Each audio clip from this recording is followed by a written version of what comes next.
अब हम शुरू करने वाले हैं अपना अगला chapter, chapter 11, basic structure of the constitution. देखिए ये मेरे हैंड रिटन नोट्स हैं। अगर आप यूपीपीसीएस या यूपीएससी की प्रिपरेशन कर रहे हैं तो उसके लिए ये नोट्स सफिशिएंट हैं। यूपीपीसीएस में डायरेक्टली सवाल आते हैं शंकरी प्रसाद, और ये डायरेक्टली क्रोनोलॉजी पूछ लेता है या फिर केसेस के बारे में पूछ लेता है। यूपीएससी में क्वेश्चंस थोड़ा सा घुमा के आते हैं, डॉट्स कनेक्ट करके आते हैं, लेकिन आपको इन नोट से कम्प्लीटली ये कवर हो जाएंगे, ये वाला टॉपिक आपका कवर हो जाएगा, basic structure of the constitution. और हाँ, ये पीडीएफ आपको मेरे टेलीग्राम चैनल पे मिल जाएगी, जिसकी लिंक डिस्क्रिप्शन में है, मैं पिन कमेंट्स में भी डाल दूंगा, वहाँ से आप फ्री ऑफ कॉस्ट इसको डाउनलोड कर सकते हैं। Basic structure of the constitution, basic structure यानी मूल आधार किसका? हमारे संविधान का। देखिए बेसिक स्ट्रक्चर समझने के लिए आप समझिए एक मकान है, एक मकान दीवारों से और छत से मिलाकर बना होता है, लेकिन ये दीवारें और छत किसी चीज़ से रुकी हुई होती हैं, किसी चीज़ से टिकी हुई होती हैं, कोई चीज़ होती है इनको सपोर्ट करने के लिए। हमारी छत किस चीज़ पे रुकी हुई होती है? पिलर्स पे। और जो बीच की छत होती है वो किस चीज़ पे रुकी होती है? बीम्स पे। सोचिए अगर मैं पिलर्स में या बीम में कोई दिक्कत करने की कोशिश करूं, उसके साथ छेड़छाड़ करने की कोशिश करूं, तो क्या मेरा मकान कमज़ोर नहीं हो जाएगा? ऐसा ही है, अगर बेसिक स्ट्रक्चर में हम कोई दिक्कत करने की कोशिश करते हैं या कोई छेड़छाड़ करने की कोशिश करते हैं तो हो सकता है कॉन्स्टिट्यूशन में क्या हो, कोई दिक्कत आ जाए। और कॉन्स्टिट्यूशन में दिक्कत यानी नागरिकों पे दिक्कत। तो इस चैप्टर में यही है, जैसे सास बहू सीरियल होता है, आपस में सास और बहू लड़ती हैं, ऐसे ही पार्लियामेंट और सुप्रीम कोर्ट आपस में लड़ रहे हैं। आगे देखिए इसमें जो केसेस हैं इनसे आपको पता लगेगा किसने कब कहा, क्या कहा। बॉल बाय बॉल कमेंट्री होगी। चलिए शुरू करते हैं। देखिए पहला था फर्स्ट कॉन्स्टिट्यूशनल अमेंडमेंट एक्ट 1951। देखिए इस अमेंडमेंट में क्या हुआ था, जैसे कि मैंने आपको फंडामेंटल राइट्स वाले चैप्टर में बताया था, पहले हमारे 7 फंडामेंटल राइट्स थे, जिसमें से एक राइट टू प्रॉपर्टी था जिसको हटा दिया गया था, कर्टेल कर दिया गया था। किस अमेंडमेंट के through? First constitutional amendment act 1951 के थ्रू।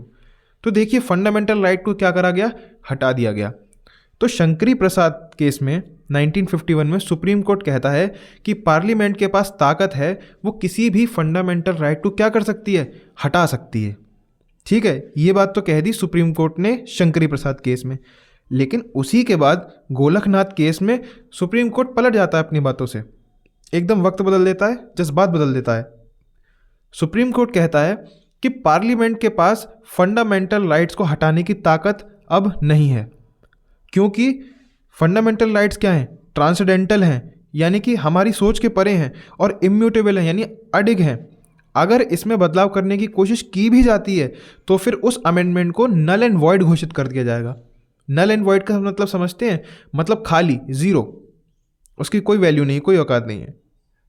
भाई पार्लियामेंट को आता है गुस्सा, पार्लियामेंट एक अमेंडमेंट लाता है 24th अमेंडमेंट एक्ट 1971, उसमें अपना रिएक्शन दिखाता है और कहता है नहीं भाई, हम तो फंडामेंटल राइट्स को हटा सकते हैं, करो भाई क्या करोगे। ठीक है, लेकिन आप एक चीज़ नोटिस करेंगे, सुप्रीम कोर्ट में थोड़े पढ़े लिखे लोग बैठते हैं, मतलब भाई वो थोड़े पढ़ लिख के आते हैं, उन्होंने कई सारी किताबें पढ़ रखी होती हैं मोटी मोटी, और पार्लियामेंट में तो आप जानते ही हैं कि कितने पढ़े लिखे लोग बैठते हैं। तो केशव नंदा भारती केस में 1973 में सुप्रीम कोर्ट कहता है कि जो भी आप कह रहे हैं, देखिए यहाँ पे सुप्रीम कोर्ट चाल खेल रहा है, जो भी आप 24th अमेंडमेंट एक्ट 1971 में कह रहे हैं कि हम फंडामेंटल राइट्स को हटा सकते हैं, जी हाँ बिल्कुल हटा सकते हैं, आपके पास बिल्कुल ताकत है, लेकिन आप ऐसे फंडामेंटल राइट्स को नहीं हटा सकते। थोड़ा दिमाग से खेलती है, मतलब पढ़े लिखे लोग हैं ना, थोड़ा दिमाग से खेलते हैं। आप ऐसे फंडामेंटल राइट्स को नहीं छेड़छाड़ कर सकते उनके साथ जो बेसिक स्ट्रक्चर बनाते हैं कॉन्स्टिट्यूशन का। समझे आप कितना दिमाग से खेला है यहाँ पे जुडिशरी ने। अब आप सोचिए, इन्होंने बेसिक स्ट्रक्चर तो बताया नहीं क्या चीज़ है सुप्रीम कोर्ट ने। अगर वो कोई भी बदलाव करने की कोशिश करेंगे पार्लियामेंट वाले, कर तो लेंगे, लेकिन जुडिशरी के पास इतनी ताकत है कि बोल देगी भाई तुम क्या कर रहे हो, बेसिक स्ट्रक्चर में छेड़छाड़ कर रहे हो, इसे नल एंड वॉइड घोषित करो। तो ताकत पूरी सुप्रीम कोर्ट के पास भी है, हाथ में है इस समय प्रैक्टिकली। फिर क्या होता है, फिर उसके बाद 34th अमेंडमेंट एक्ट 1975 में पार्लियामेंट के पास ये ताकत थी कि मतलब इस अमेंडमेंट पे इन्होंने कहा कि जो पीएम के इलेक्शंस हैं और लोकसभा के स्पीकर के इलेक्शन है, वो इलेक्शन अगर उनमें कोई डिस्प्यूट है तो कोई कोर्ट फैसला नहीं कर सकता उसका, outside the jurisdictions of any court. तो इंदिरा गांधी केस में जो 1975 में हुआ था, सुप्रीम कोर्ट क्या करता है, इस अमेंडमेंट को भी स्ट्राइक डाउन कर देता है, कह देता है कि भाई ये क्या कर रहा है, बेसिक स्ट्रक्चर में क्षति पहुंचा रहा है और ये beyond the powers of parliament, की पार्लियामेंट की जो ताकतें हैं उसके बियॉन्ड जाके ये लोग क्या कर रहे हैं, कानून बना रहे हैं। उसके बाद क्या होता है, पार्लियामेंट का फिर से रिएक्शन आता है 47 अमेंडमेंट एक्ट 1972 में। यहाँ थोड़ा सा ये कट गया है, ये 42nd अमेंडमेंट एक्ट 1972 है। उसमें ये अमेंडमेंट करते हैं आर्टिकल 368 में। उसमें कहते हैं no limitation on the constitutional power of the parliament and can not be question on any court including fundamental right. ये कहते हैं कि पार्लियामेंट की कानून बनाने की जो ताकतें हैं उस पर कोई क्वेश्चन नहीं कर सकता किसी भी कोर्ट में दोबारा से, और कोई लिमिटेशन नहीं है, कह देते हैं रिएक्शन में। लेकिन मिनर्वा मिल्क केस में जो 1980 में हुआ था, इस प्रोविज़न को इनवैलिडेट कर देता है सुप्रीम कोर्ट, कहता है भाई ये बेकार है, इनवैलिड है, due to exclusion of judicial review which is basic structure of the constitution. तो देखिए जुडिशरी भाई होशियार थी, कहती है कि जुडिशियल रिव्यू जो कि होता है ना, जैसे जुडिशियल रिव्यू क्या होता है, जैसे मानिए कोई कानून गलत बन गया या गलत लागू हो गया देश के अंदर पार्लियामेंट के द्वारा, तो जुडिशियल रिव्यू के अंडर किसी भी कानून को सुप्रीम कोर्ट क्या कर सकता है, नल एंड वॉइड घोषित कर सकता है कि भाई ये तो दिक्कत पहुंचा रहा है हमारे देश को, हमारे कॉन्स्टिट्यूशन को, इसे अभी के अभी खारिज करो। तो जुडिशियल रिव्यू में ये ताकत होती है सुप्रीम कोर्ट के पास, और ये बेसिक स्ट्रक्चर के अंदर आता है। तो फिर मिनर्वा मिल्क केस में सुप्रीम कोर्ट कहता है भाई तुम्हारी जो अनलिमिटेड पावर तुम कह रहे हो ना कि नो लिमिट, तो यहाँ पे क्या है, जुडिशियल रिव्यू क्या है, बेसिक स्ट्रक्चर है, और यहाँ पे कोई तुम्हारे पास अनलिमिटेड पावर नहीं है, इसलिए तुम किसी भी कानून को ऐसे नहीं बना सकते।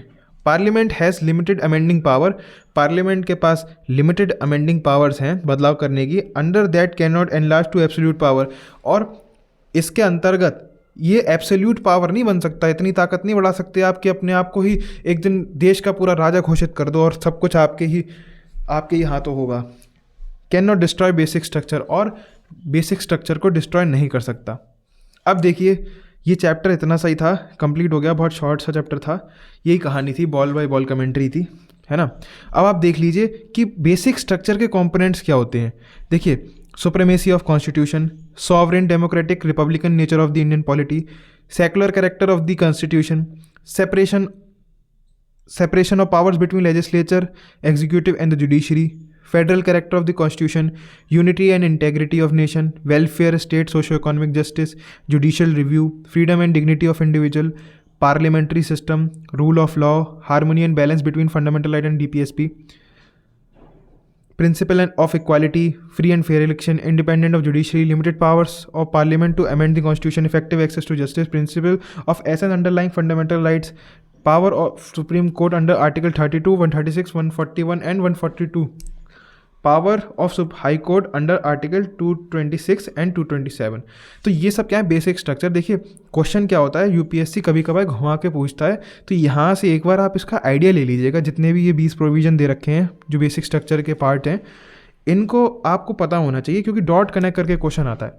और बकाया आप जो ये केसेस हैं इनको याद कर लीजिएगा, और इनको याद करने की छोटी सी ट्रिक है जो मैंने बनाई थी कि पहले शंकरी प्रसाद है, फिर गोलकनाथ, फिर उसके बाद केशव नंदा भारती, फिर मिनर्वा मिल्क केस।